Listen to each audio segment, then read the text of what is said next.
பள்ளிக்கட்டு சபரிமலைக்கு கல்லும் முள்ளும் காலிக்கு மெத்தை சுவாமியே ஐயப்போ ஐயப்போ சுவாமியே.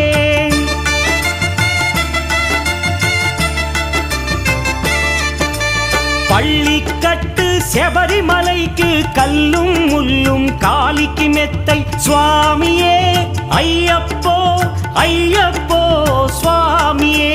నెయ్యాభిషేకం చేయండి హారతులిచ్చి కొలవండి ఇరుముడి స్వామికి భక్తిగా ఇచ్చి వేదన తీరగ వేడండి అయ్యప్పను కని పిలవండి స్వామియే అయ్యప్పో అయ్యప్పో స్వామియే.